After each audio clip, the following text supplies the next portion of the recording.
দর্শক স্বাগত জানাচ্ছি টিভেন24 নিউজ নেটওয়ার্কের নিয়মিত আয়োজন আওয়ার ডেমোক্রেসি অনুষ্ঠানে। আপনাদের সাথে আছি আমি ইহসান জুয়েল। বেশ কয়েকটি বিষয় নিয়ে আমরা কথা বলবো। ভেনেজুয়েলায় আমেরিকার হামলার একটি আশঙ্কা তৈরি হয়েছে। একই সঙ্গে আজকেই রাশিয়ার প্রেসিডেন্ট পুতিনের সঙ্গে বৈঠক করেছেন প্রেসিডেন্ট ডোনাল্ড ট্রাম্পের বিশেষ দূত। সেখানে বেশ আক্রমণাত্মক বক্তব্য রেখেছেন রাশিয়ার প্রেসিডেন্ট, এবং তিনি বলছেন যদি ইউরোপ আমাদের সাথে যুদ্ধ করতে আসে তাহলে একদিনের বেশি টিকবে না। এসবের পাশাপাশি বাংলাদেশ প্রসঙ্গে আমরা আলোচনা করব।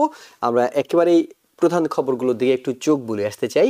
ভেনেজুয়েলা ঘিরে আধা ডজনের বেশি যুদ্ধজাহাজ পাঠিয়েছে আমেরিকা, মোতায়েন করেছে 15,000 সেনা। প্রেসিডেন্ট ডোনাল্ড ট্রাম্প হুঁশিয়ারি দিয়ে বলেছেন শিগগিরই ভেনেজুয়েলায় আক্রমণ চালানো হতে পারে। দেশটির আকাশ সীমা এড়িয়ে চলতেও বলেছেন তিনি। প্রেসিডেন্টের ভাবগতি দেখে মনে হচ্ছে ভেনেজুয়েলায় হামলা চালাতে পুরো প্রস্তুত তারা। এর পেছনে একটি কারণ আছে বলে গত সপ্তাহে উল্লেখ করেছিলেন ভেনেজুয়েলার প্রেসিডেন্ট নিকোলা মাদুরো। সেটি হলো তার দেশের বিপুল জ্বালানি তেলের ভান্ডার নিজেদের দখলে নিতে ওয়াশিংটনের তুমুল আগ্রহ। তবে তা অস্বীকার করেছে স্টেট ডিপার্টমেন্ট। ট্রাম্প সরকারের ভাষ্যমতে ভেনেজুয়েলা থেকে অবৈধ অভিবাসী ও মাদক ঠেকাতে চেষ্টা করছেন তারা, তাই সেনা সমাবেশ। কারণ যাই হোক না কেন, ভেনেজুয়েলায় যদি সরকার পরিবর্তন হয় তাহলে দেশটির ভবিষ্যৎ নির্ধারণে মূল ভূমিকা রাখবে তাদের হাতে থাকা বিশ্বের সবচেয়ে বড় জ্বালানি তেলের ভান্ডার।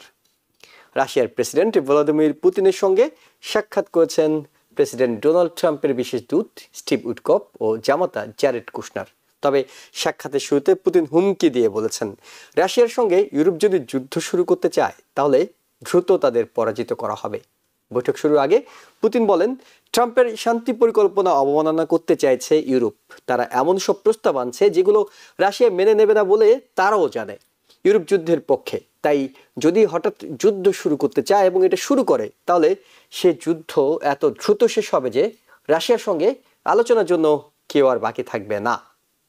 তার এই হুমকির দিকে ইঙ্গিত করে ইউক্রেনের পররাষ্ট্রমন্ত্রী আন্দ্রে সিবিয়া বলেছেন পুতিনের মন্তব্য থেকে এটাই বোঝা যায় যে তিনি যুদ্ধ থামাতে প্রস্তুত নন। বাংলাদেশ প্রসঙ্গ। বিএনপির চেয়ারপারসন খালেদা জিয়ার শারীরিক অবস্থা এখনো বেশ উদ্বেগজনক পর্যায়ে রয়ে গেছে। বিশেষ করে তার হৃদযন্ত্র, লিভার, কিডনি ও ফুসফুসের জটিলতা কাটছে না। চিকিৎসকরা বলছেন সমস্যাগুলো একটির সামান্য উন্নতি হলে অন্যটির অবনতি ঘটছে। তবে তারা আশাবাদী, কারণ তারা খালেদা জিয়াকে যে চিকিৎসা দিচ্ছেন তিনি তা গ্রহণ করতে পারছেন, ওষুধ কাজ করছে। এদিকে খালেদা জিয়াকে বিদেশে নেয়ার মতো শারীরিক অবস্থা পর্যবেক্ষণের পর তারেক রহমান দেশে ফেরার সিদ্ধান্ত নেবেন বলে জানিয়েছেন দলটির মহাসচিব মির্জা ফখরুল ইসলাম আলমগীর। তিনি আরো বলেছেন পরিস্থিতি অপরিবর্তিত থাকলে শিগগিরই দেশে ফিরবেন তারেক রহমান। অর্থাৎ খালেদা জিয়ার যদি পরিস্থিতি উন্নতি না ঘটে তাহলে তারেক রহমান দেশে ফিরবেন। বিএনপির ভেরিফাইড ফেসবুক পেজে মির্জা ফখরুল ইসলাম আলমগীরকে উদ্ধৃত করে দেয়া এক পোস্টে এই তথ্যগুলো জানানো হয়েছে।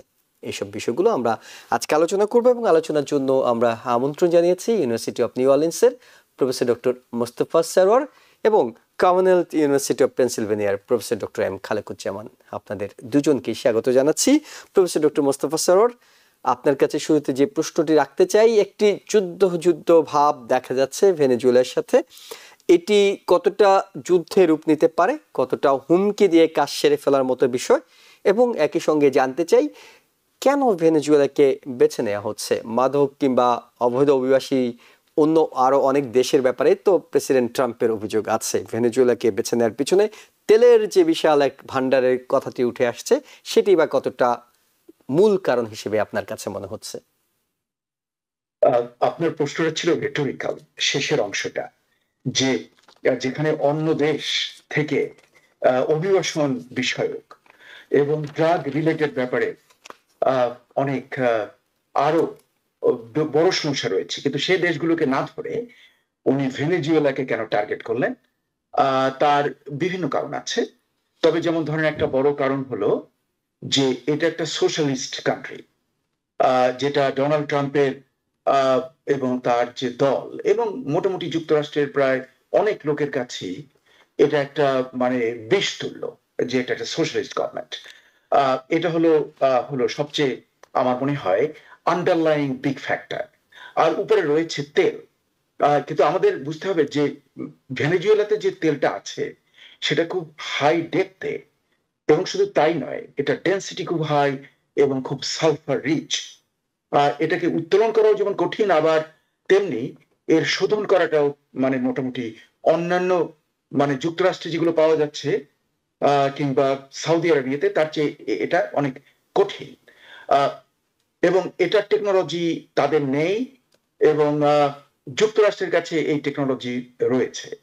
কাজেই যদি মানে ডোনাল্ড ট্রাম্পের pressure, military pressure and political pressure যদি এই গভর্নমেন্টকে চেঞ্জ করে যুক্তরাষ্ট্রের পছন্দসই, আমরা জানি এক মহিলা রয়েছেন, তারা যদি ক্ষমতায় আসতে পারে তাহলে মানে যুক্তরাষ্ট্রের জন্য দুটো সলিউশন হয়ে গেল। একটা হলো যে সোশ্যালিস্ট কান্ট্রি সাদার্ন বর্ডারে, মানে southern border I mean like south আমেরিকাতে খুবই একটা গুরুত্বপূর্ণ লোকেশনসে আছে, ক্যারিবিয়ান সাগর পাশে, এই জায়গাটাতে যদি একটা সোশ্যালিস্ট গভর্নমেন্টকে ওভারথ্রো করে দেওয়া যায়, হ্যাঁ, আর যদি মানে লানিয়াপ হিসেবে যদি ওখানে তেলের উপরেও একটা কন্ট্রোল স্থাপন করা যায়, তাহলে তো এটা সব দিক থেকেই এদের জন্য মঙ্গল। আমার মনে হয় সেই উদ্দেশ্য করেই এটা করা হচ্ছে। এটার মরাল কোশ্চেনিং এর ব্যাপারে আমি বলবো যে আই নেভার লাইক যে একটা বৃহৎ শক্তি একটা ছোট দেশকে আক্রমণ করে তাকে কবজা করা, কিংবা তাকে ক্ষতিগ্রস্ত করা, কিংবা তাকে ইনফ্লুয়েন্স করা, যেটা আমরা দেখছি। সেই কারণে আমি কিন্তু রাশিয়ান অ্যাগ্রেশন এগেনস্ট ইউক্রেনকে আমি কিন্তু কঠোর ভাষায় কন্ডেম করেছি আপনাদের প্রোগ্রামে। আমি কবিতা লিখেছি, এবং আমার, আপনারা খুশি হবে দর্শক মন্ডলী, যে আমার কবিতা বই পুরো ইউক্রেনের উপরে সানফ্লাওয়ার উন্ডস, এটা আমি কন্ট্রাক্ট সই করেছি 2 সপ্তাহ আগে যুক্তরাষ্ট্রের একটা বিশ্ববিদ্যালয়ের প্রেসের সঙ্গে, এবং ডিস্ট্রিবিউশনে আর একটা বিশ্ববিদ্যালয় রয়েছে। কাজে মানে ওই কনসিস্টেন্সিতে আমি বলতে চাই যে একটা দেশ যে রিলেটিভলি উইকার, তাকে জোরপূর্বক দখল করা কিংবা কিছু করা, সামরিক অভিযান চালানো, এটা আমার মনে হয় যেন আমাদের চিন্তা করা উচিত। কারণ এটা কিন্তু একবারে শেষ হয় না, এটার কিন্তু ভবিষ্যতে you never know when time will come, তখন এটা হয়তো আমরাই ভুক্তভোগী হব। এটাও চিন্তা করা উচিত যে কতটা লাভ আসলে। যে মাদুরোকে আমি পছন্দ করি না, কারণ dictatorial head of the country, নির্বাচনকে ভণ্ডুল করে দেন, নির্বাচনকে নিজের ইচ্ছা মতো ম্যানিপুলেট করেন। কাজে আই ডিসলাইক দিস পারসন, কিন্তু দ্যাট ডাজন্ট মিন যে ভেনেজুয়েলার জনসাধারণের উপরে আমরা অন্য কোনো কিছু চাপিয়ে দেই। হ্যাঁ, কাজে সেই মানে ফ্রম দ্যাট আন্ডারস্ট্যান্ডিং আমি মনে করি যে সম্ভবত শান্তিপূর্ণ উপায়ে একটা সলিউশন আসবে, এবং আমার যেন মনে হয় সেটার সম্ভাবনা রয়েছে। কারণ ডোনাল্ড ট্রাম্প কিন্তু ফোনে কথা বলেছে মাদুরোর সঙ্গে, এটা কিন্তু একটা বিরাট ব্যাপার। হ্যাঁ, কাজে আমার যেন মনে হয় যে অ্যাভিনিউ গুলো সব ক্লোজ হয়নি, প্রেশার দেওয়া হচ্ছে, এবং সেই প্রেশারে যদি যুক্তরাষ্ট্রের যে মেইন দাবিগুলো, যেন ওখানে একটা ন্যায্য নির্বাচন, তারপরে যে মাদুরোর যে ফরেন পলিসিতে যদি একটু পরিবর্তন আনা হয়, এবং যুক্তরাষ্ট্রের বিভিন্ন ডিমান্ডস গুলোকে যদি মানা হয়, তাহলে হয়তোবা আমার যেন মনে হয় যুদ্ধকে অ্যাভয়েড করা যাবে এবং একটা শান্তিপূর্ণ সলিউশন হবে। আমার মনে হচ্ছে we are going in that direction. তার কারণ, আরো একটা কারণ আমি বলি, ডোনাল্ড ট্রাম্প কিন্তু আগামী বছর নোবেল প্রাইজের প্রত্যাশা করেন। কাজে উনি একটা দেশকে আক্রমণ করবেন, তাহলে কিন্তু ওইটা নেট ইন দি বাট। কাজে তার যে আশাটা, আশাটা তো রয়েছে, উনি পান কি না পান নোবডি নোজ, কিন্তু ওনার মনে খুব মনোবঞ্চনা রয়েছে, আশা রয়েছে। সেই আশার জন্যই আমার যেন মনে হয় উনি ওখানে আক্রমণ চালাবেন। ওকে, আমি একটু প্রফেসর ডক্টর এম খালকুজ্জামান আপনার কাছে জানতে চাই, তেলের বিষয়টি অনেকটাই বিস্তারিত এসেছে, কিন্তু মাদুরো এখানে অনেক বড় একটা ফ্যাক্টর। কারণ তাকে ডোনাল্ড ট্রাম্প প্রশাসন যেমন ধরতে চায়, জো বাইডেন প্রশাসনও ধরতে চায়, সবাই ধরতে চায়। তাকে ধরে দিলে পুরস্কার প্রায়, ট্রাম্প প্রশাসন যেখানে $1,50,00,000 ঘোষণা দিয়েছিল, সেখানে জো বাইডেন প্রশাসন $2,50,00,000 ঘোষণা দিয়েছিল যে মাদুরোকে যদি ধরিয়ে দেওয়া যায়। এবং মাদুরোর ব্যাপারে ট্রাম্পের যে একটা অ্যালার্জি রয়েছে, আমেরিকার অ্যালার্জি রয়েছে, সেটিও একটি বিষয়। এই সুযোগে মাদুরোকে ক্ষমতাচ্যুত করা কিংবা সেখানে বিকল্প একটা শক্তির উত্থানের কোনো পরিকল্পনা আমেরিকার রয়েছে কিনা, আপনার কাছে কি মনে হয়? জি জি, ধন্যবাদ। আসলে বিষয়টা তো আসলে সরকার পরিবর্তনই হচ্ছে তাদের মূল লক্ষ্য। অন্যান্য জিনিস টোটালি হচ্ছে এক ধরনের মানে আই ওয়াশ যে এখানে যে নার্কো টেরোরিজম হচ্ছে, তারপর এখান থেকে প্রচুর ড্রাগ আমেরিকাতে ঢুকছে। আপনি যদি ডেটাগুলি দেখেন তাহলে দেখবেন যে ভেনেজুয়েলার তুলনায় সাউথ আমেরিকার অনেক কান্ট্রির থেকেই ড্রাগ আমেরিকাতে আসে, এবং এর মধ্যে ভেনেজুয়েলা নাম্বার ওয়ান না। এখানে ট্রায়াঙ্গল তিনটা স্টেট আছে, তারপরে হচ্ছে কলম্বিয়া খুবই ফেমাস একটা দেশ নার্কোটিক্স এর জন্য। কিন্তু নার্কোটিক্স এর ব্যাপারে কলম্বিয়ার সাথে কিন্তু যুক্তরাষ্ট্রের একটা যৌথ পরিকল্পনা রয়েছে। যেমন হচ্ছে টেরোরিজমকে যেমন ফাইট করে কিছু পার্টনার সাথে নিয়ে, একইভাবে গত 20 বছর যাবৎ কলম্বিয়াতে ওরা চাচ্ছে যে ওইখানের লোকজনের সাথে এক ধরনের, ওইখানের লোক বলতে সরকার, সেনাবাহিনীর সাথে ঐক্যবদ্ধভাবে কিভাবে নার্কো টেরোরিজমকে দমনে আনা যায় সেই চেষ্টাটা ওরা কলম্বিয়াতে করছে। কিন্তু একই চেষ্টাটা ওরা ভেনেজুয়েলাতে করার তেমন কোনো লক্ষণ দেখা যাচ্ছে না।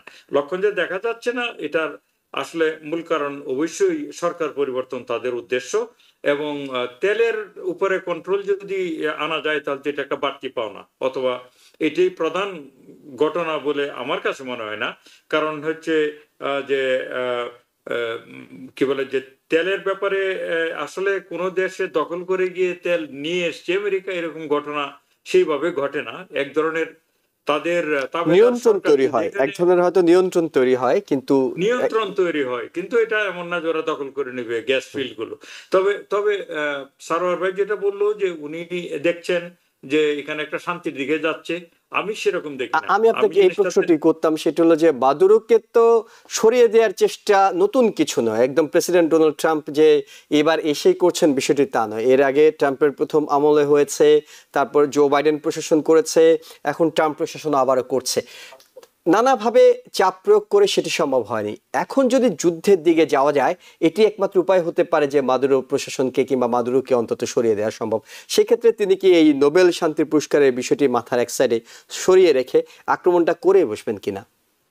জি জি, দেখুন, যুদ্ধটা যে তাকে যে আক্রমণ তারা করবে, এটা অনেক কারণেই এটা অবভিয়াস। কারণ বাইডেন চেয়েছে, ট্রাম্প 1.0 চেয়েছে, এবারে এর সাথে একটা ব্যাপক পার্থক্য রয়েছে। এবার যেভাবে সৈন্য মোতায়েন করা হয়েছে, যেভাবে যুদ্ধ জাহাজ এখানে নিয়ে যাওয়া হয়েছে, যেভাবে অলরেডি টাইম লাইন বেঁধে দেওয়া হয়েছে, যেভাবে মাদুরোকে টেলিফোন করেছে, যেটা তিনি উল্লেখ করলেন যে এটা একটা ভালো লক্ষণ, আমি মনে করি এটা একটা খারাপ লক্ষণ। কারণ টেলিফোনের কোনো কিছুই তারা প্রকাশ করেনি, যেটা প্রকারান্তরে জানা যায় তাকে তারা আলটিমেটাম দিয়েছে, তুমি যদি 5 দিনের মধ্যে 7 দিনের মধ্যে দেশ ছেড়ে চলে যাও তাহলে জীবনটা অন্তত তোমার রক্ষা পাবে। কিন্তু মাদুরো এটাকে রিজেক্ট করেছে বলে আমাদের ধারণা। সো আর নোবেল প্রাইজের কথা যেটা বললেন, নোবেল প্রাইজ জিনিসটা তো আগাগোড়াই পলিটিক্যাল, তাই না? এখন পলিটিক্যালি ইনফ্লুয়েন্স করে যদি পায় তো এমনিতেও পাবে, এবং বিশেষ করে যুদ্ধটা যদি রাশিয়ার যুদ্ধ থামাতে পারে তাহলেই বরং পাওয়ার সম্ভাবনা দেখা দিবে। আর এখানের যুদ্ধটাকে তারা যেভাবে সেল করবে নোবেল কমিটি বা দুনিয়াতে, এটা হচ্ছে আমরা শক্তি প্রয়োগ করছি শান্তির জন্য, আমরা শক্তি প্রয়োগ করছি হচ্ছে যে যারা নার্কো টেরোরিজমের সাথে জড়িত, বর্বরতার সাথে জড়িত, তাদেরকে দমন করার জন্য। শক্তি তো আপনি শান্তির জন্য প্রয়োগ করতেই পারেন। সুতরাং আমার দৃষ্টিতে নোবেল প্রাইজ ডোনাল্ড ট্রাম্প যদি পায় তাহলে আসলে ব্যাকডোর দিয়ে ইউরোপকে বা ওইসব দেশকে ইনফ্লুয়েন্স করে নিয়ে সে পাবে। এইখানে এই যুদ্ধে কি হলো এটা ম্যাটার করবে না, কারণ হচ্ছে সে যতগুলি যুদ্ধ থামিয়েছে বলে দাবি করেছে, এগুলি তো আসলে একটা সঠিক না। আর আক্রমণ করলে একটা দেশকে নোবেল পুরস্কার পাওয়া যাবে না, সেটা যদি সঠিক হয় তাহলে ইরানকে তো যুক্তরাষ্ট্র আক্রমণ করেছিল, এট দ্য সাইমultaneously সে আবার নোবেলও চাচ্ছিল, ঠিক না? এই বছরের এই বছরের রাউন্ডে তো ইরানকে যে মানে তারা নিউক্লিয়ার ইয়েতে ফিল্ডে যে আক্রমণ করলো, তো সেটা তার থেকে তো ডিরেক্ট আক্রমণ হয় না। তারপর আপনি কিভাবে আপনি নোবেল পুরস্কার পেতে পারেন বা চাইতে পারেন? সুতরাং নোবেল পুরস্কারটা এখানে মুখ্য কোনো ব্যাপার আমার কাছে মনে হয় না। যদি পায় সে ব্যাকডোর দিয়ে নানান কলকবজা নাড়িয়ে পাবে, এবং নোবেল আমার কাছে ব্যক্তিগতভাবে কখনো কোনো বড় মানে ইন্ডিকেটর না। এটা আমরা অনেক দেখেছি, আং সান সুচি থেকে শুরু করে এমনকি আমাদের দেশে প্রফেসর ইউনুস যেই মানে ফ্লপ নেতৃত্ব তিনি দিয়ে যাচ্ছেন, নোবেলের যে তেমন কোনো মূল্য নেই সেটা আমরা ইয়াজিক শ্যারন থেকে শুরু করে অনেকজন, এমনকি অনেক মানুষই পৃথিবীতে পেয়েছে। এবং এই শান্তির নোবেলটা আসলে পুরোটাই রাজনৈতিক বিবেচনা দেয়া হয়, পুরোটাই রাজনৈতিক। আমি তাই মনে করি, আমি মনে করি না যে এটা বৃহৎ কিছু ইন্ডিকেট করে যে শান্তিতে নোবেল পেয়েছে বলেই সে বিশাল কিছু ঘটিয়ে ফেলবে দুনিয়াতে। এটা আমরা অসংখ্য নজিরে আমরা দেখলাম, আমাদের নিজের প্রতিবেশীর থেকে শুরু করে নিজের ঘরে। এমনকি সবশেষ যিনি এবছর শান্তিতে নোবেল পুরস্কার পেয়েছেন এবছর তিনি সেটিও তো রাজনীতি। ডোনাল্ড ট্রাম্পের একজন বড় স্টুজ, ছাড়া কিছুই না। জি। সো এটা আমি এটাতে খুব ইমপ্রেস না, নোবেল পুরস্কার কে পেল এটাতে। প্রফেসর মোস্তফা সরওয়ার, আপনার কাছে আসি, সেটি হলো যে রাশিয়ার প্রসঙ্গটি এর মধ্যেই ডক্টর খালেকুজ্জামানের আলোচনায় উঠে আসছে। রাশিয়া যুদ্ধ বন্ধ করতে হবে নোবেল পুরস্কার পেতে হলে। প্রেসিডেন্ট ডোনাল্ড ট্রাম্প নোবেল পুরস্কারের জন্য হোক, যে কোনো কারণে হোক, তিনি যথেষ্ট আন্তরিক বলেই মনে হচ্ছে। তিনি নিজে থেকে যেচে গিয়ে কথা বলছেন, তিনি প্রস্তাবনা পাঠাচ্ছেন, তিনি দূত পাঠাচ্ছেন, তার দূতরা বিভিন্ন দেশে দৌড়াদৌড়ি করে বেড়াচ্ছে, একেবারে মধ্যপ্রাচ্য থেকে শুরু করে রাশিয়াতে বারবার যাচ্ছে, তিনি পুতিনকে আমন্ত্রণ জানিয়ে লাল গালিচা সংবর্ধনা দিচ্ছেন, সবই করছেন শুধুমাত্র এই যুদ্ধটা বন্ধ করার জন্য। সবশেষ যেটি হয়েছে, তার বিশেষ দূত এবং জামাতা জেরেড কুশনার দুজনেই গিয়েছেন পুতিনের কাছে। পুতিন তাদেরকে স্বাগত জানিয়েছেন, তাদের ব্যাপারে যথেষ্ট আন্তরিকতা দেখিয়েছেন, তাদেরকে ওয়েলকাম করেছেন। প্রেসিডেন্ট ডোনাল্ড ট্রাম্পের প্রস্তাবনাটাকেও খুবই কার্যকর একটি প্রস্তাবনা বলেছেন, কিন্তু আপত্তির আঙুল তুলছেন ইউরোপের দিকে, রীতিমতো হুমকি দিচ্ছেন, বলছেন যে যদি যুদ্ধ শুরু করে, এরপর যুদ্ধ শেষ হলে ওদেরকে খুঁজে পাওয়া যাবে না। এত বড় একটা ইউরোপ, তাদেরকে খুঁজে পাওয়া যাবে না, এতটা আত্মবিশ্বাস নিয়ে পুতিন বলছেন। রাজনৈতিক চাপ প্রয়োগ করতে যাচ্ছেন ইউরোপের উপর, যে তোমরা চুপ করো, না তোমাদের দিকে আমি আঙ্গুল তুলবো, ডোনাল্ড ট্রাম্প আমার সাথে আছে। আসলে কি বুঝাতে চাইছেন পুতিন এইটার মাধ্যমে? না, এটা রেটরিকও হতে পারে, কিন্তু আমি যে নোবেল প্রাইজের ব্যাপারে যে আমরা যে বলেছি, যে নোবেল প্রাইজ হয়তো আমাদের কারো কাছে গুরুত্বপূর্ণ নাও হতে পারে, পিস প্রাইজটা বিশেষ করে, কিন্তু ডোনাল্ড ট্রাম্প কিন্তু এটা খুবই পছন্দ করে এবং সে এটার চেষ্টা করছে। না, এবং তিনি যুদ্ধ সেই যদি থামাতে চেষ্টা- পারেন তাহলে তো আসলে তিনি হ্যাঁ। পাওয়ারও যোগ্য। রাশিয়া ইউক্রেন যুদ্ধ যদি তিনি থামাতে পারেন, তিনি নিঃসন্দেহে পাওয়ারও যোগ্য। না, এটা পাওয়ার জন্য উনি কিন্তু দারুণ প্রচেষ্টা, এরকম প্রচেষ্টা আমরা আগে এরকম কোন রাষ্ট্রনায়কের কাছ থেকে আমরা দেখিনি পৃথিবীতে, যে একদম দোস্তের মতো লবিং করা। নট অনলি দ্যাট, বেশ কয়েকবার ওনার বক্তৃতাতে উনি বলেছেন যে উনি এটা চাচ্ছেন, হ্যাঁ, এবং উনি কেন পাবেন না, উনি হলেন একমাত্র যার পাওয়া উচিত। কাজে উনি এটা চেষ্টা করবেন, আমি জানি। এই জন্য তার হয়তো বিভিন্ন ফরেন পলিসি ইস্যুতে উনি যে অ্যাকশনস নিচ্ছেন, তার হয়তো মাথার মধ্যে ওটাও রয়েছে, এটা আমরা বলতে পারবো না ফর শিওর, কিন্তু আমরা যে সাইন সিমটমস গুলো দেখছি তাতে মনে হয় উনি ওটা ভাবছেন কিভাবে পাওয়া যায়। আচ্ছা, যাই হোক, ব্যাক টু দি ইউক্রেন। ইউক্রেনের ব্যাপারে যে মানে ইউরোপের যে ব্যালেন্স অফ পাওয়ারে, ইউরোপিয়ান শক্তিগুলো তাদের কিন্তু যে সামরিক সম্ভার এবং সামরিক ক্যাপাসিটি অনেক কমে গেছে দ্বিতীয় বিশ্বযুদ্ধের পরে। তারা নির্ভর করে বেসিক্যালি যুক্তরাষ্ট্রের সামরিক শক্তির উপরে। যুক্তরাষ্ট্র যদি সামরিক শক্তি নিয়ে তাদের পাশে না দাঁড়ায়, তাহলে কিন্তু ইউরোপের অনেক কান্ট্রি, যদিও তারা টেকনোলজি দারুণ অ্যাডভান্স এবং দীর্ঘকালের যুদ্ধের অভিজ্ঞতা রয়েছে তাদের, তাদের জন্য বিজয়টা চ্যালেঞ্জিং হবে। তবে মানে পুতিন যেটা বলছে যে সে একদম এদেরকে একদিনের মধ্যে হারিয়ে দেবে, সেটা অ্যাবসলিউটলি অসম্ভব। হ্যাঁ, সে ইউক্রেনকেই হারাতে পারছে না এত বছর ধরে। হ্যাঁ, ইউক্রেনের মতো একটা ছোট শক্তি, আমি বলবো যে মিলিটারিলি ছোট শক্তি, যখন সে আক্রমণ করেছিল, হ্যাঁ, যেখানে ইউক্রেনের ওয়েপন্স এর জন্য অন্যের উপরে সে নির্ভরশীল, এমনকি গোলাগুলির জন্য সে যুক্তরাষ্ট্র এবং ইউরোপের উপরে নির্ভরশীল, তার এয়ার ডিফেন্সের জন্য ইউরোপ আমেরিকার উপরে নির্ভরশীল, সেই দেশটাকেও কিন্তু আক্রমণ করে পুতিন এত প্রচেষ্টা চালিয়েও এবং হেভি লসের পরেও সে কিন্তু এখন পর্যন্ত এটা দখল করতে পারে। তার অর্থ সে যে বলছে যে ইউক্রেন তো রয়েছে, আর ইউরোপের জার্মানি, ইংল্যান্ড, ফ্রান্স, পোল্যান্ড এবং অন্যান্য যে কান্ট্রি, ইটালি, এই নেদারল্যান্ডস, মানে এর প্রত্যেকটা দেশের যে দীর্ঘকালীন যুদ্ধের যে অভিজ্ঞতা, এবং একসময় তারা প্রায় বিশ্বের বিরাট অংশ জয় করেছিল, মানে পুরো দ্বিতীয় বিশ্বযুদ্ধের সবাই তারা জড়িত ছিলেন। এক্স্যাক্টলি। এবং তাদের যে টেকনোলজি এবং তাদের যে ডিসিপ্লিন, এইসব নিয়ে পুতিন একদিনে দখল করবে, আমার মনে হয় এটা অ্যাবসলিউটলি, আমি জানি না উনি কি মানে সুস্থ শরীরে বলেছেন, যে ওনার কি শরীর খারাপ, নাকি উনি বেশি ভদকা খেয়েছিলেন, আই হ্যাভ নো আইডিয়া।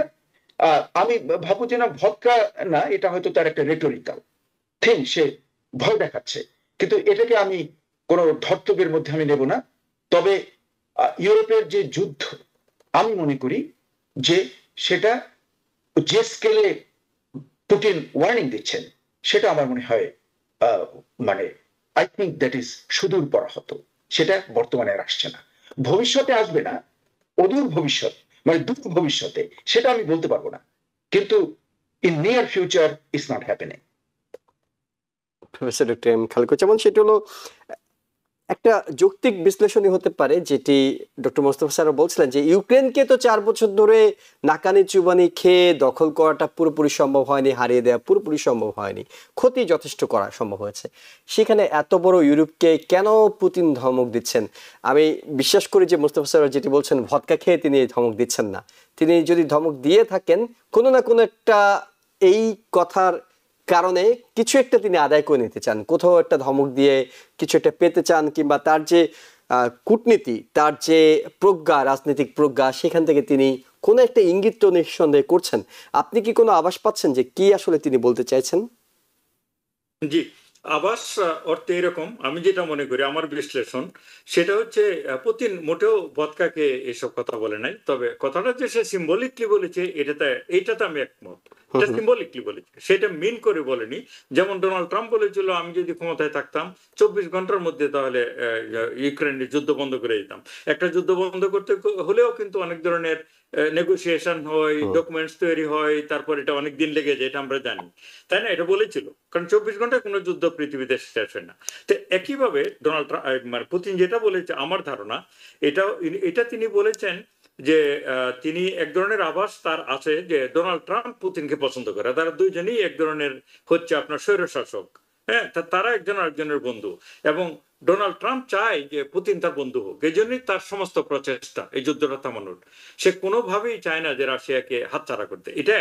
সুতরাং ডোনাল্ড ট্রাম্পের কাছ থেকে যদি তার কিছুটা গ্রিন সিগন্যালের মতো থাকে যে ইউরোপের সাথে তুমি কি করবা, এই ব্যাপারে আমার তেমন অত কিছু বলার থাকবে না, তাহলে কিন্তু ইউরোপকে একদিনে না পারুক, এখন যদি এখানে যে নিউক্লিয়ার ওয়ারহেড তারা ইউজ করে, তারা কিন্তু ইউক্রেন যুদ্ধের শুরুর দিকে বলেছিল, একটা ম্যাপ দেখিয়ে বলেছিল 30 মিনিট লাগবে লন্ডনে যেতে, 25 মিনিট লাগবে হচ্ছে প্যারিস যেতে, তাদের যে ওয়ারহেড গুলো, এরকম একটা ম্যাপ তারা প্রকাশ করেছিল।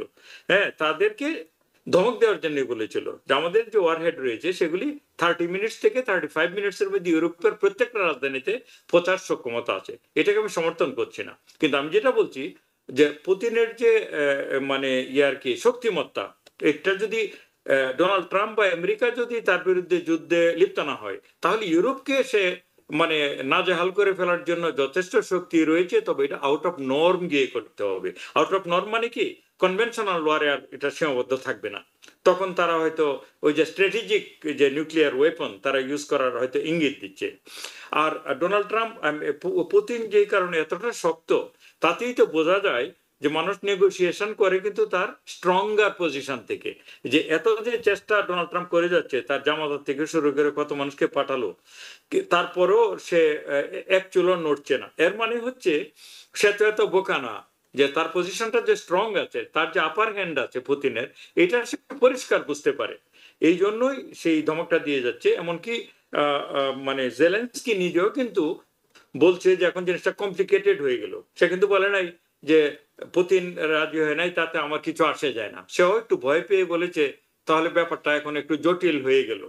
সুতরাং পুতিনকে এতটা আন্ডার এস্টিমেট করার পজিশনে নেই, এটা আমেরিকাও বুঝতে পেরেছে 2-2.5 বছরের যুদ্ধে তারা কি সহযোগিতা না করেছে। সুতরাং আমিও চাই যে যুদ্ধটা শেষ হোক, কিন্তু এটা যে পুতিনকে তার কন্ডিশনে শেষ করতে হবে। কারণ 28 দফাকে যখন কমিয়ে 19 দফায় নিয়ে আসা হলো, তখন কিন্তু পুতিন এটাকে মানে রিজেক্ট করে দিয়েছে। রিজেক্টের 3টা মূল ঘটনা হচ্ছে যে ইউক্রেন কখনো নেটোতে যোগ দিতে পারবে না, রাশিয়ার বিরুদ্ধে স্যাংশন তুলে নিতে হবে, এবং যেই টেরিটরি তারা দখল করেছে ইনক্লুডিং ক্রাইমিয়া এবং দনবাস, এটা সম্পূর্ণ তাদেরকে ছেড়ে দিতে হবে। এটা হচ্ছে মোটা দাগে 3টা আর কি, তার বাইরে ছোট ছোট অনেকগুলো দফা রয়েছে। 28 দফাকে কমিয়ে যখন 19 আনা হলো, সেখানে অনেক কিছু ছাড় দেওয়া হলো, এবং পুতিনের যে আর কি পররাষ্ট্র উপদেষ্টা বা তাদের যে পররাষ্ট্র মুখপাত্র আর কি পেসকভ, তিনি অলং বলে এসেছিল যে 28 দফার সাথে আমরা একমত। রাশিয়া মানে আমেরিকা যেই কিন্তু মানে অনেকে তো বলতে শুরু করছেন এই 28 দফা রাশিয়া লিখে দিয়েছে, এটা রাশিয়ার ড্রাফট করা 28 দফা, একেবারে তাদের সব শর্ত মেনে এটি করা হয়েছে। জি, কিন্তু তাহলে এসছে তো আমেরিকার কাছ থেকে। হ্যাঁ, রাশিয়া তো লিখে দিবে এটা তো আর হয়নি। না, আমেরিকার কাছ থেকে আমেরিকার গেছে, ট্রাম্পের প্রস্তাবনা কাছ হিসেবে থেকে। বলা হচ্ছে। এইজন্য তারা বলছে যে ট্রাম্পের যে প্রপোজাল তার ভিত্তিতে সমাধান হতে পারে। এটাকে যদি রদবদল করা হয় তো আমরা কোনোভাবেই মানব না। রদবদল করে জেলেনস্কিকে খুশি করতে গিয়ে ১৮ দফা থেকে ৯ দফা বাদ দিয়ে যখন ১৯ আনা হলো, সেখানে ভাইটাল কিছু বাদ পড়ে গেছে এবং সেটাতে ডোনাল্ড ট্রাম্প দেখেন শুধু প্রত্যাখ্যান করে নাই। ইন্টারেস্টিং হলো সে আজকে জেরেড কুশনার এবং উইটিকফকে ১ ঘন্টা বসিয়ে রেখেছে তার মিটিংটার জন্য। এটাও তো এক ধরনের ধৃষ্টতা। তাদেরকে কিন্তু সময় দেয়নি। সে ১ ঘন্টা তাদেরকে অপেক্ষমান রেখেছিল। তারপরে ৫ ঘন্টা মিটিং হয়েছে। ৫ ঘন্টা মিটিং এর পরেও একটা ব্যাপারও সমঝোতা হয়নি। হয়নি। তবে তিনি একটা শর্ত জুড়ে দিয়েছেন যে কি আলোচনা হলো এটা কিন্তু পাবলিক করা যাবে না। কারণ এখনো আমরা আশা ছেড়ে দিইনি। এটা কিন্তু পুতিন বলেছে যে, কি আলোচনা হয়েছে ৫ ঘন্টায় এটা যাতে তোমরা প্রকাশ না করো। সো স্টিল হোপফুল, কিন্তু আমার মনে হয় যুদ্ধ বিরতি যদি করতে হয় মোটা দাগে রাশিয়ার মানে এই টার্মে এটাকে যুদ্ধবিরতি হতে হবে, এতে কোনো সন্দেহ আমার নেই। জি, অনেকটুকু পরিষ্কার আমাদের কাছে বিষয়গুলো। প্রফেসর ডক্টর মোস্তফা স্যার, আমরা একটু বাংলাদেশ প্রসঙ্গে ফিরতে চাই। বাংলাদেশের রাজনীতিতে এখন একটা আলোচিত ইস্যু বেগম জিয়া, সাবেক প্রধানমন্ত্রী এবং বিএনপির চেয়ারপারসন, তার অসুস্থতা। তিনি এভার কেয়ার হাসপাতালে আহ, বেশ লম্বা সময় ধরে আসলে অসুস্থ অবস্থায় আছেন এবং সবশেষ যে খবরটি চিকিৎসকরা যে সূত্রে জানা যাচ্ছে সেটি হলো যে তার অবস্থার কিছুটা অবনতি হয়েছে। অবনতিটা এই অর্থে বোঝানো হয়েছে যে কোনো একটি, যেহেতু অনেকগুলো রোগ একসঙ্গে কাজ করছে, কোনো একটি রোগ একটু উন্নতি হলে কিন্তু আরেকটিতে অবনতি হচ্ছে। কিন্তু তার এই সময়টায় আমরা দেখছি যে দেশের আপামর মানুষ অর্থাৎ যারা আছেন বর্তমানে সক্রিয় রাজনৈতিক দলগুলো, তাদের সবার সম্মান সহানুভূতি তিনি পাচ্ছেন। জামায়াতের আমির যাচ্ছেন, ৩ বাহিনীর প্রধান যাচ্ছেন, প্রফেসর ডক্টর মোহাম্মদ ইউনূস শোক জানাচ্ছেন, এমনকি নরেন্দ্র মোদীকেও আমরা শোক জানাতে দেখছি। একই সঙ্গে যেটি দেখছি একেবারে ব্রিটেন, আমেরিকার জন হপকিন্স ইউনিভার্সিটির ডাক্তাররা সেখানে একসাথে বোর্ড করে কাজ করছেন। চীন থেকে প্রতিনিধি দল আসছে, সৌদি আরব, কাতার, পাকিস্তান, ভারত, তারা অফার জানাচ্ছে কোনোরকম যদি চিকিৎসা সহযোগিতা দরকার হয়। অর্থাৎ তাকে সম্মান জানানো হচ্ছে, তার এই অসুস্থতাকে গুরুত্ব দেওয়া হচ্ছে। এটিকে ঘিরে রাজনীতি চলছে। অসুস্থতা রাজনীতি একেবারে কাছাকাছি করে ফেলা, কিংবা এটি রাজনৈতিক সংস্কৃতিতে কতটা যায় আসলে, যে অসুস্থতা নিয়েও তিনি, কেউ কেউ বলছেন সোশ্যাল মিডিয়াতে গুজব ছড়ানোর চেষ্টা করছে তিনি মারা গিয়েছেন, তারেক ফিরলেই সম্মত জানানো হবে, নানা ধরনের বিষয়গুলো হচ্ছে। এগুলো আপনার দৃষ্টি আকর্ষণ হয়েছে কিনা? হ্যাঁ, এগুলো আমি দেখেছি, এগুলো গুজব। তার আগে আমি প্রথম বলবো যে বেগম খালেদা জিয়া উনি নমস্য এবং অতি শ্রদ্ধেয়, নিদারুণ শ্রদ্ধেয় ব্যক্তি। আমার সঙ্গে তার অনেকবার দেখা হয়েছে, মানে মানে 16 বারের বেশি ওনার সঙ্গে আমার দেখা হয়েছে। উনি অতি শ্রদ্ধেয় এবং অতি ভদ্র জনচিত এবং খুব ডিটারমেন্ট, এবং আমি ওনার অনেক মানে মিটিং এর কতগুলো জিনিস শুনেছি যেটা তার প্রতি আমার শ্রদ্ধা আরো বাড়িয়েছে। উনি কিন্তু সবাইকে কিন্তু মর্যাদা করেন, সম্মান করেন, যারা বিরোধী হ্যাঁ তাকেও। উনি কিন্তু বঙ্গবন্ধুকে খুব ভালো কথা বলতেন, আমি শুনেছি নিজের কানে।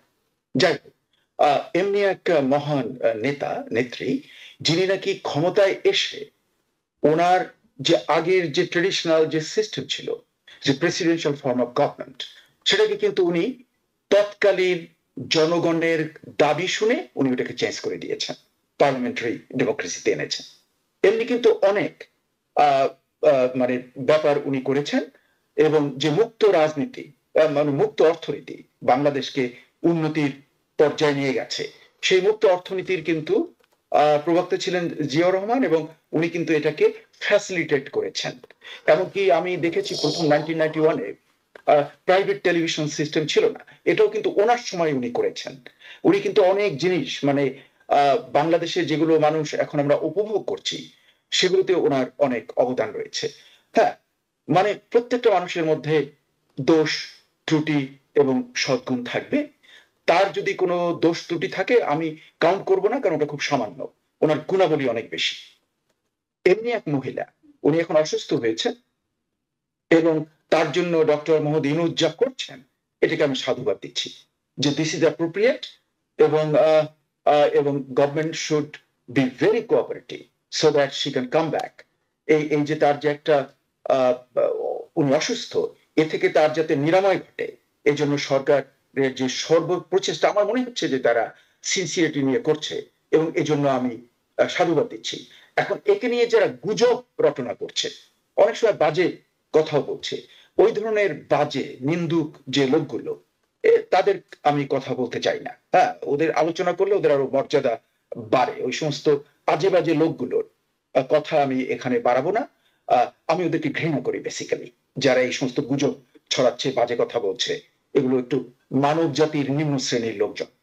যাই হোক, এখন ওনাকে যে ভিভিপিআই স্ট্যাটাস দিয়ে সিকিউরিটি করেছে, আমার মনে হয় এটা একটা মানে ভালো কাজ করেছে। তার কারণ এটা তো একেবারে নিষ্প্রয়োজন একটি বিষয় এই মুহূর্তে, মানে কোনো দরকারই ছিল না ওনাকে দেওয়ার। উনি আছেন আইসিইউতে, ওনাকে দেয়া হচ্ছে এসএসএফ। এসএসএফ কি করবে? আমি জানি না, কিন্তু ঘটনাটা অন্য ব্যাপার আছে। চিন্তা করে দেখুন, যেভাবে চারিদিকে মানে রিউমার তৈরি হচ্ছে, যদি গড ফরবিডস এটা যাতে না ঘটে, ওনার যদি মৃত্যু ঘটে, যদি, আমি যেটা চাই না, গড ফরবিডস ইট ডাজন্ট হ্যাপেন, যদি হয়ে যায়, তাহলে কিন্তু মব কন্ট্রোল করা ওই হাসপাতালের ওই এভার কেয়ারের ওদিকে, that could B A challenge. হ্যাঁ, এটির সঙ্গে মানে কি বেশি গুরুত্বপূর্ণ কিংবা যেটি বলা হচ্ছে সেটি দিয়ে এসএসএফ দেওয়ার কোনো দরকার ছিল না। এটি মানে কেউ মনে করতো না। ওই যে পাবলিকের যে ইমোশনসকে যদি বাই চান্স কোনো দুর্ঘটনা ঘটে, তাহলে যে পাবলিক ইমোশনসকে কন্ট্রোল করার জন্য, আচ্ছা যাই হোক, এটি আপনার কাছে মনে হচ্ছে যে এটি একটি কারণ হতে পারে? এটা একটা বড় কারণ মানে, এবং ওনার সুস্থতা চলে যাওয়ার পরে, মানে উনি যদি সুস্থ হয়ে ওঠেন, অসুস্থতা কেটে যায়, তাহলে তো উনি এই এসএসএফ এর এটা পাবেন, প্রোটোকলটা পাবেন। কিন্তু যদি বাই চান্স অ্যাক্সিডেন্ট ঘটে, তাহলে যে মানে মক কন্ট্রোলটা, people will be very emotional, কারণ অনেক লোক কিন্তু ওনাকে দারুণ শ্রদ্ধা করেন। হ্যাঁ, এবং দে উইল না, মানে এখন পর্যন্ত বিএনপি নেতা কর্মীদের মধ্যে আমি ঠিক জানি না, আমি যতদূর শুনছি এমন কোনো অনুভূতি কাজ করছে না যে মানে ওনার যদি আল্লাহ না করুন কোনো খারাপ সংবাদ আসে, সেটার জন্য তারা ক্ষুব্ধ হবে। ক্ষুব্ধ হওয়ার খুব একটা বিষয় নেই, কারণ তাদের মধ্যে ওই মানসিক প্রস্তুতিও আছে অনেকের মধ্যে। না, ব্যাপারটা কি, যখন মানুষ খুব ইমোশনাল হয়, তাতে হয়তো দুঃখ ওদের জন্য ইমোশনাল হয়, কিন্তু সেটা কিন্তু it could easily converted into an anger or ক্ষোভ। বিভিন্ন জিনিস, মানে যেখানে রিউমার মিল এত অ্যাক্টিভ বাংলাদেশে, হ্যাঁ, এবং মানে যেটা আমরা যে বলি সোশ্যাল মিডিয়া এত অ্যাক্টিভ, তাতে অন্য লোকও সুযোগ নেওয়ার চেষ্টা করতে পারে। এমনি সমস্ত জিনিস আমার মনে হয় সরকারের মাথার মধ্যে আছে। কাজে সব মিলিয়ে ওনার নিরাপত্তা এবং অন্যান্য সব মিলে এটা যে করেছে, এটাকে আমি ডক্টর মোহাম্মদ ইউনূসকে খুব সাধুবাদ দেব যে ওনারা খুবই এটাকে ভালোভাবে হ্যান্ডেল করছেন। এবং আমি আশা করব যে ম্যাডাম খালেদা জিয়া যেন অসুস্থতা সেরে উনি আবার ফিরে আসেন। আজকে আমি একটা কথা উল্লেখ করবো, 1991 উনি যখন নিউ ইয়র্কে আসলেন প্রধানমন্ত্রী হয়ে, তখন ওনার যে সংবর্ধনা যেটা হয়েছিল, সিভিক রিসেপশন, ওখানে কিন্তু আমি সিভিক রিসেপশনের পক্ষে একমাত্র বক্তা ছিলাম। সিভিক রিসেপশনের পক্ষ থেকে আমি ওনাকে সংবর্ধনা জানিয়েছিলাম সেই 1991। এবং আমি জানি যে উনি খুবই মানে উনি অতি শ্রদ্ধেয়, এবং আমি আশা করব উনি সুস্থ হয়ে ফিরে আসুন এবং বাংলাদেশের রাজনৈতিক পরিস্থিতি মানে শান্ত থাকুক, এবং একটা নির্বাচন হয়ে যেন একটা ভালো ট্রানজিশন হয়ে যায় বাংলাদেশে। এবং সেটা আমি মনে করি সবার জন্যই মঙ্গলজনক।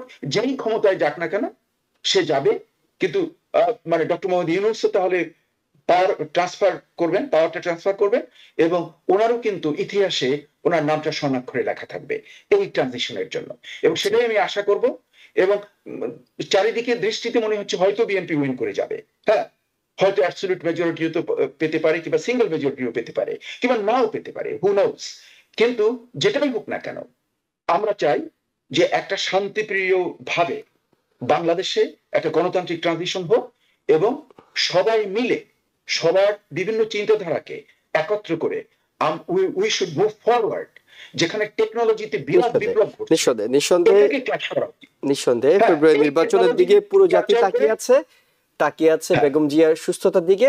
নিঃসন্দেহে একেবারে চরম বিরোধী মানুষগুলো ছাড়া আপামর সাধারণ মানুষরা বেগম জিয়ার জন্য হয়তো দোয়াই করছেন, কারণ তার একটা রাজনৈতিক অবস্থান অনেকের কাছে গ্রহণযোগ্য। প্রফেসর ডক্টর মোস্তফা সরোয়ার আপনার কাছে যেমন গ্রহণযোগ্য, সাধারণ মানুষের কাছেও গ্রহণযোগ্যতা তার রয়েছে যে তিনি ভদ্র রাজনীতি করতেন, তিনি আপোষের নেত্রী ছিলেন, তিনি গণতন্ত্রের পক্ষে ছিলেন, তিনি শত বিপদ ঝড় ঝঞ্ঝায় বাংলাদেশ ছেড়ে যাননি, নানা প্রস্তাবনা ছিল, সুস্থতা আসতো, তিনি কারাগারে গিয়েছেন, যে কারাগার তার আজকের এই অসুস্থতাটাকে অনেক গুণ বাড়িয়ে দিয়েছে। প্রফেসর ডক্টর এম খালেকুজ্জামান, আপনার কাছে জানতে চাই সেটি হলো, বেগম জিয়ারকে অতি গুরুত্বপূর্ণ ব্যক্তি হিসেবে এসএসএফ দেওয়া হচ্ছে, সেটি নিয়ে তো প্রফেসর ডক্টর মোস্তফা সরোয়ার বললেনই, কিন্তু যেটি গুরুত্বপূর্ণ আলোচনায় উঠে আসছে সেটি হলো তারেক রহমান।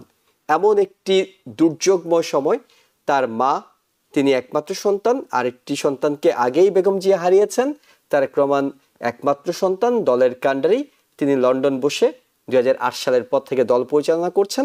এই সময়টায় তিনি দল পরিচালনা, মায়ের কাছে থাকা, নানা রাজনৈতিক সমীকরণ উঠে আসছে এবং এই সমীকরণগুলো অনেকটা আগুনে ঘি ঢেলেছেন। তারেক রহমান নিজে একটি স্ট্যাটাস দিয়েছেন যে এটি আমার একক নিয়ন্ত্রণাধীন নয়, দেশে ফিরে যাওয়া কার নিয়ন্ত্রণে। তারেক রহমানকে প্রশ্নটি করতে পারলে সবচেয়ে ভালো হতো, তিনি সবচেয়ে ভালো উত্তর দিতে পারতেন, কিন্তু বিশ্লেষণের নানা সুযোগ রয়েছে। আমরা সেই বিশ্লেষণের জায়গা থেকে হয়তো খালেকুজ্জামান আপনার কাছে একটু শুনতে চাই, কেন তারেক রহমান এই সময়টাতেও যেতে পারছেন না। জি জি এখানে দেখুন, আমরা তো শুধু এখানে বসে গ্যাস করতে পারি, কারণ এত বড় একটা প্রশ্ন সারা জাতি যেখানে জানতে চায়, তাদের পার্টি জানতে চায়, এবং বিবিসির মতো যে সংবাদ কর্মীরা তারা সরাসরি তাকে জিজ্ঞেস করেছে, তারপরে তিনি জিনিসটা খোলাসা করেননি। সুতরাং এটা আমরা যেটা করতে পারি, একটু এক ধরনের আন্দাজ করতে পারি, এটা আগেই বলে নিলাম। আন্দাজ এই সেন্সে যে তারেক রহমান তো ডেফিনেটলি চান দেশে যেতে, মায়ের অসুস্থতার সময় কে যেতে না চায়, কথাটা তিনি নিজে উল্লেখ করেছেন। এবং তিনি যখন বলেন যে এখানে জিনিসটা আমার হাতে পুরোপুরি নেই, এর মানে নিয়ন্ত্রণে অন্য কেউ আছে। অন্য কেউ হলে হয় এটা আভ্যন্তরীণ হবে দেশের ভিতরে, অথবা আন্তর্জাতিক কোনো প্লেয়ার হবে, তাই না? তবে তবে ডেফিনেটলি তার দেশের ভিতরে সম্ভবত নয়, কারণ অন্তর্বর্তীকালীন সরকার বারবার পরিষ্কার করছে যে তিনি যদি ট্রাভেল পাস চান একদিনের মধ্যে দেয়া হবে। আমরা জানি যে তার পাসপোর্ট নেই। সেটা তো তারা তো একটা ইকুয়েশনের একটা অংশ। এখানে নিরাপত্তার বিষয় হচ্ছে আরেকটা অংশ। এখানে বাংলাদেশের সেনাবাহিনীতে তার নিরাপত্তা কদ্দূর সে নিরাপদ বোধ করে, এখানে সরকারের দিক থেকে কোনো সমস্যা আছে বলে আমিও মনে করি না। এখানে এটা আমি বলছি যে একটা ইকুয়েশন হচ্ছে দেশের ভিতরে সমস্যা, হ্যাঁ, সেই সমস্যাটা হচ্ছে নিরাপত্তাটা এখনো তিনি নিজের মতো করে নিশ্চিত হতে পারছেন না, এই জন্য বুলেট প্রুফ কার টার থেকে অনেক কিছু নিচ্ছেন। আর বাইরের যে প্রবলেম, এখানে আমার ব্যক্তিগতভাবে মনে হচ্ছে যে তার একটা নাগরিকত্ব সংক্রান্ত একটা প্রবলেম রয়েছে। তিনি হয়তো এতদিনের ব্রিটিশ সিটিজেন হয়ে গিয়েছেন, আমাদের মতো আমরা যারা অনেকে আমেরিকান সিটিজেন, এখন একটা হয়েছেন। কিন্তু ডক্টর খালেকুজ্জামান, আমি এই প্রশ্নটা একটু করি আপনার কাছে। আপনাকে যদি এখন বাংলাদেশের নেতৃত্ব দেওয়ার সুযোগ দেয়া হয় এবং আপনি সেটি করতে প্রচন্ড আগ্রহী, যে আপনি বাংলাদেশের প্রধানমন্ত্রী হতে চান, আমেরিকার সিটিজেনশিপ ছেড়ে আপনি যাওয়ার সময় কি দ্বিতীয়বার ভাববেন? সেখানে ব্রিটেনের সিটিজেনশিপ ছেড়ে যাওয়ার জন্য তারেক রহমান আরেকটা দেশের প্রধানমন্ত্রী হবেন, তার কি ভাবার কোনো সুযোগ আছে? অর্থাৎ এটি খুব ঠুনকো হয়ে যাবে না? না, ঠুনকো না। সেটা ব্যাপারটা হচ্ছে কি, এটা প্রত্যেকেতে ভিন্ন, আমার সিচুয়েশনও ভিন্ন, এই জন্য আমি হয়তো চলে যাব। কিন্তু ওনার যে একটু আগে যেটা শুনলাম যে তাদের পরিবারের উপর দিয়ে যে ঝঞ্ঝা গিয়েছে, তার যে ভাই মারা গিয়েছে, এখন এই জন্য সে ভয়ে যাচ্ছে না এমন না, এমন কিনা যে সে এটা ক্লিয়ার না হয়ে যেতে পারছে না। যদি ব্রিটিশ সিটিজেন থাকা অবস্থায় আপনি কিন্তু প্রধানমন্ত্রী বাংলাদেশে হতে পারবেন না কনস্টিটিউশন অনুযায়ী। তো এটাকে দ্বৈত নাগরিকত্বের ব্যাপারটা রয়েছে। তারপরে কেউ কেউ বলছে যে সে যদি মুসলেকা দিয়ে এসেছিল, যখন 2008-এ এসেছিল, রাজনৈতিক মুসলেকার কদ্দুর মূল্য আছে আমার কাছে এটা অত গুরুত্বপূর্ণ না। তিনি কিন্তু মুসলেকা দিয়েছিলেন যে তিনি কখনো আর রাজনীতি করবেন না। সাবেক প্রধানমন্ত্রী শেখ হাসিনা সেটি উল্লেখ করেছিলেন তার বক্তব্যে। না, ওটা মূল্যহীন, ওই মুচলেকার কোনো অর্থ নেই, ওটা বাংলাদেশে ওরা নেয়, ওটা অর্থহীন, ওটার কোনো লিগ্যাল কোনো ডকুমেন্টস তো এটি নয়, লিগ্যাল কোনো ডকুমেন্টস তো এটি নয়। ধরনের প্রবলেমই তার থাক, যে নাগরিকত্বের সমস্যা, নিরাপত্তাহীনতার সমস্যা, অথবা ভারত তাকে চাচ্ছে না দেশে যাক, এরকম আলোচনা আসছে আর কি নানান জায়গা থেকে। হ্যাঁ, যত ধরনের আলোচনাই হোক, সে যদি সত্যিকার অর্থে রাজনীতিবিদ হয়ে থাকে, তাহলে তার মৃত্যুর সামনাসামনি দাঁড়াতে হবে। এইটাই হচ্ছে একটা মানে বিরোচিত কাজ হবে। সেইটার জন্য আমি ব্যক্তিগতভাবে মনে করি তিনি এত হিসাব নিকাশ করে পলিটিক্সে গেলে মানুষের কাছে তার ভাবমূর্তি হুম হুম। ধীরে ধীরে ক্ষতির দিকেই যাবে। এটা হচ্ছে আমার অ্যাসেসমেন্ট। ওকে। তার নিজস্ব অ্যাসেসমেন্ট থাকতেই পারে, তিনি একেবারে এমন ভাবে যেতে চান তখন তার জন্য সিংহাসন রেডি, যে তিনি আসলেই প্রধানমন্ত্রী। এটা তো আপনার তাহলে নেলসন ম্যান্ডেলার মতো, শেখ মুজিবের মতো, এমনকি খালেদা জিয়ার মতো বিরোচিত ভাব তো তিনি দেখাচ্ছেন না। যে রাইট।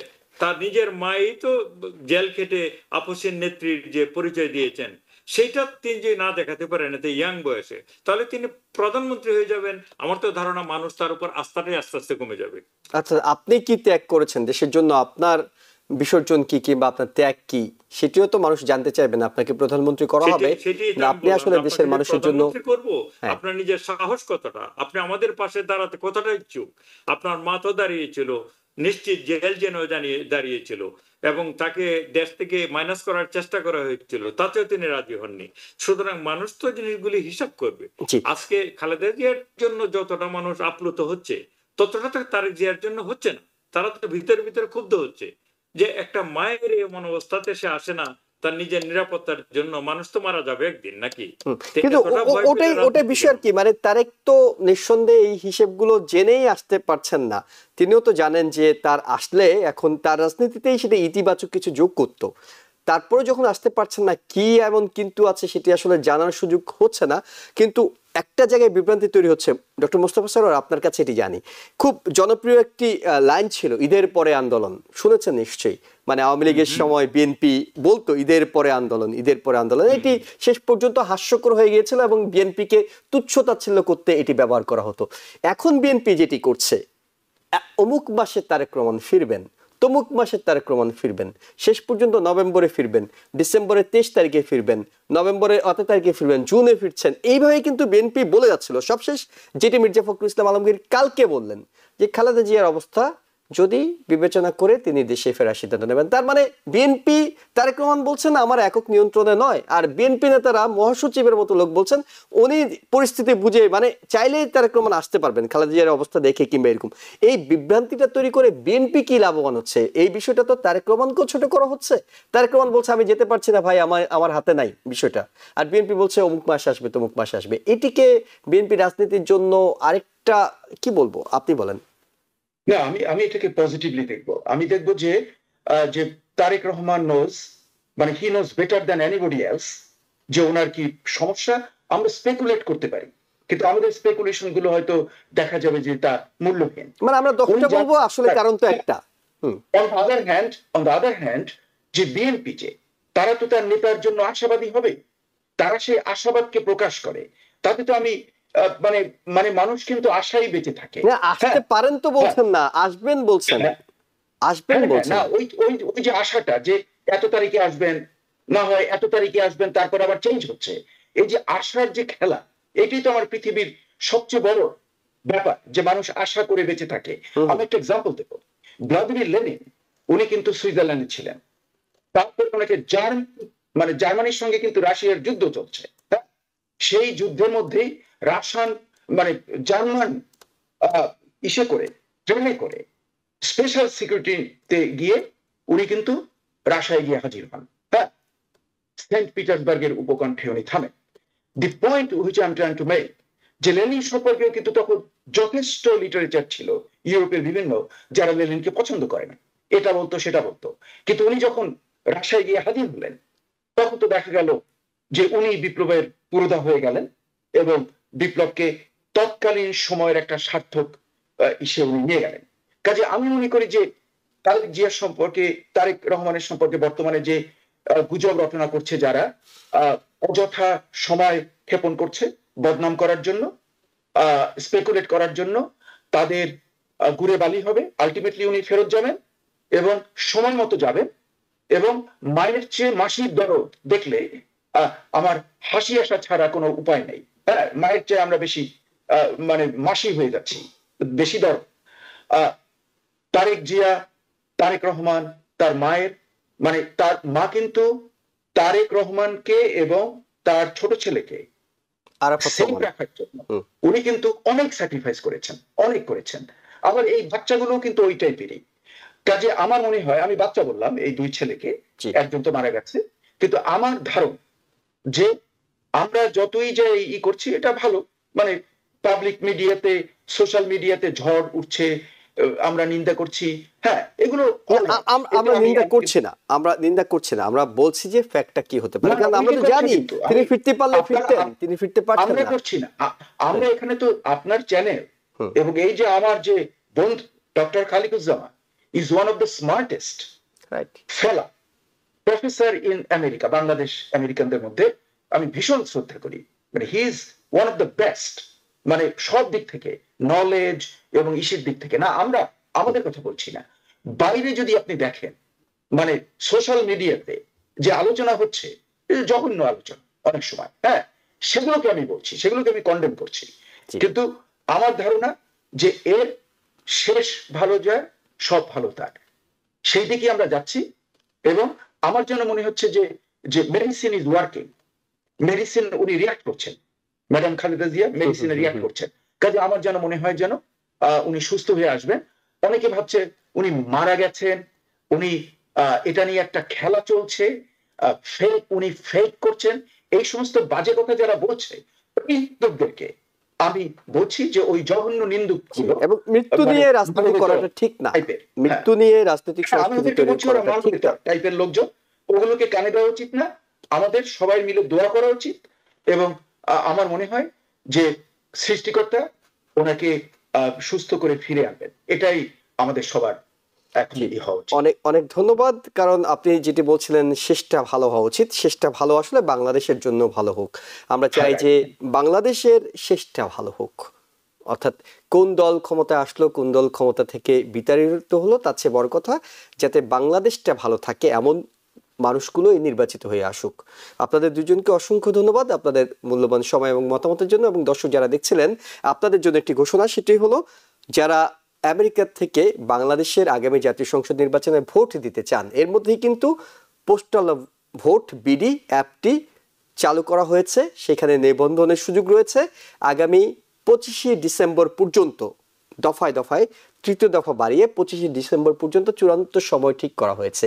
এই 25শে ডিসেম্বরের মধ্যে যাদের জাতীয় পরিচয়পত্র আছে তারা জাতীয় পরিচয়পত্র দিয়ে পোস্টাল ভোট বিডি অ্যাপটি নামিয়ে নিয়ে আপনি খুব সহজে 3 থেকে 4 মিনিটে আপনার নিবন্ধনটি করে ফেলতে পারবেন এবং পরবর্তীতে আপনি পোস্টাল ভোট দেওয়ার সুযোগ পাবেন আগামী নির্বাচনে। তাই সুযোগটি হেলায় হারাবেন না। এখন পর্যন্ত আমেরিকা থেকে আমরা যতদূর জানি মাত্র 18,000 মানুষ নিবন্ধন করেছেন, কিন্তু আমরা জানি বিশাল জনগোষ্ঠী বাস করেন, বাংলাদেশি ভোটার রয়েছেন। নিঃসন্দেহে যারা দেখছেন এখনো নিবন্ধন করেননি, আমরা আহ্বান জানাবো বাংলাদেশের নির্বাচন কিংবা সরকার ব্যবস্থায় যদি আপনি কোনো ভূমিকা রাখতে চান, নিঃসন্দেহে এই সুযোগটি আপনার কাছে রয়েছে, আপনি সেই সুযোগটি কাজে লাগাবেন। অনেক ভালো থাকবেন। টিভিএন 24 টেলিভিশন দেখতে আজই কল করুন 7187776556, লগ ইন করুন www.totalcablebd.com। নিউ ইয়র্ক থেকে সম্প্রচারিত টিভিএন 24 টেলিভিশন বিশ্বজুড়ে বাঙালির কণ্ঠস্বর।